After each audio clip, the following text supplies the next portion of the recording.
Details చూద్దాం. అతి అభినయంతో attack డ్రామాలతో అడ్డంగా బుక్ అయిన పాస్టర్ అభినయ్ దర్శన్ గురించి విస్తుపోయే వాస్తవాలు వెలుగులోకి వస్తున్నాయి. పాడేరు నియోజకవర్గంలో తనపై తానే దాడి చేయించుకుని హై డ్రామాకు తెరలేపి లేనిపోని రచ్చకు కారణమయ్యాడు. దీని వెనుక ఉన్న కుట్రను ఛేదించే క్రమంలో నమ్మలేని నిజాలు బయటపడుతున్నాయి.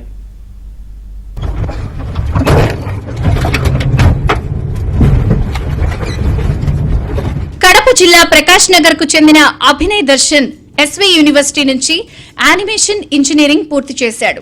2011 మే 19న అదే ప్రాంతానికి చెందిన ఓ యువతితో వివాహం జరిగింది.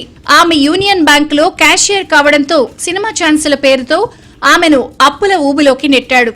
5 ఏళ్ల తర్వాత తాను పాస్టర్గా సేవ చేస్తానని భార్యను నమ్మించి కడపలో మళ్లీ పెద్ద ఎత్తున బ్యాంక్ లోన్లు తీసుకున్నాడు. మరోవైపు విజయనగరంలో ఓ యువతిని రహస్యంగా పెళ్లి చేసుకోవడం, అంతకుముందు విజయవాడలో కూడా ఓ యువతిని మోసం చేసినట్టు స్వయాన భార్య అతడి రహస్యాల చిట్టాను బట్టబయలు చేసింది.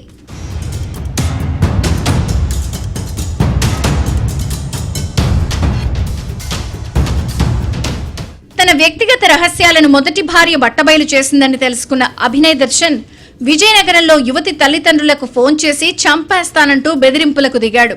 దీనిపై 2021లో పోలీసులు కేసు నమోదు చేయగా కడపలో మొదటి భార్య వరకట్న వేధింపుల కేసు పెట్టింది. దీంతో నిందితుడు అభినయ్తో పాటు కుటుంబ సభ్యులు కోర్టు చుట్టూ తిరుగుతున్నారు. ప్రస్తుతం ఈ కేసులన్నీ విచారణ దశలో ఉన్నాయి.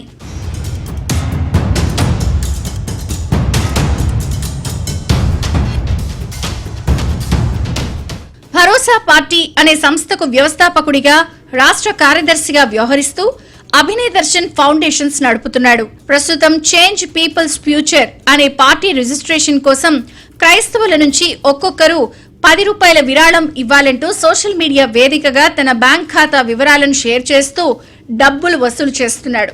ఈ నెల 18న జీకే వీధి మండలం మొండిగెడ్డ వద్ద 4 ముసుగు దొంగలు తనపై దాడి చేశారంటూ స్వల్ప గాయాలతో చింతపల్లి ఏరియా ఆసుపత్రిలో చేరిన అభినయ్ దర్శన్ నాటకీయ పరిణామాలకు తెరలేపాడు.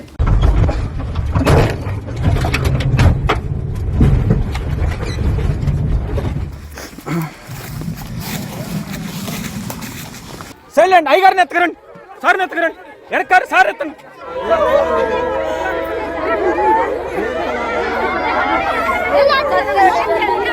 అభినయ్ దర్శన్ డ్రామాపై అల్లూరు జిల్లా జీకే వీధి పోలీస్ స్టేషన్లో కేసు నమోదైంది.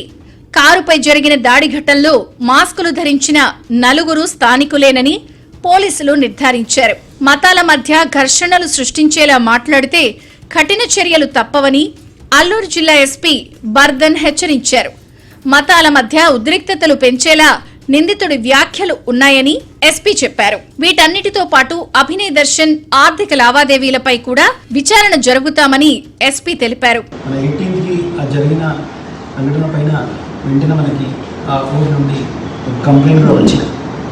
దీనిపైన మనకి పూర్తిగా ఎంక్వైరీ చేసి మన కేసు నమోదు చేయడం జరిగింది. క్రైమ్ నెంబర్ 25/26 మన జీకేవీధి పోలీస్ స్టేషన్లో నమోదు చేయడం జరిగింది. దాంట్లో చట్ట ప్రకారంగా మనకి చూస్తే దాంట్లో రచ్చి కొట్టడం, అదేవిధంగా మత్ ప్రకారంగా వివాహ చేసి మాట్లాడి చట్ట section number 299, unlawful assembly 189 sub class 3లో మత్ ప్రకారం దీని మత్తులో భేద్ చేయడం, దీనికోసం సెక్షన్ 196 సబ్ క్లాస్ 2లో అదేవిధంగా మత్ ప్రకారంగా మాట్లాడి మిగతా మత వాళ్ళకి ఫీలింగ్స్ని హర్ట్ చేయడం కోసం deliberate intent to wound religious ఫీలింగ్స్లో 302 సెక్షన్స్ కూడా యాడ్ చేయడం జరిగింది. ఇటీవల జరుగుతున్న వరుస పరిణామాలతో పోలీసులు మరింత లోతైన దర్యాప్తు చేపడుతున్నారు. పాడేరులో తనపై తానే దాడి చేసుకున్న పాస్టర్ అభినయ్ వెనుకున్న రాజకీయ కుట్రల కోణంలోనూ పోలీసులు దర్యాప్తు చేస్తున్నారు. దీంతో పాటు పాస్టర్ అభినయ్ కున్న కడప లింకులపైన కూడా ఆరా తీస్తున్నారు. కేవలం పబ్లిసిటీ కోసమా లేక రాజకీయ కుట్ర కోణం ఏమైనా ఉందా అనే కోణంలో పోలీసులు దర్యాప్తు కొనసాగిస్తున్నారు.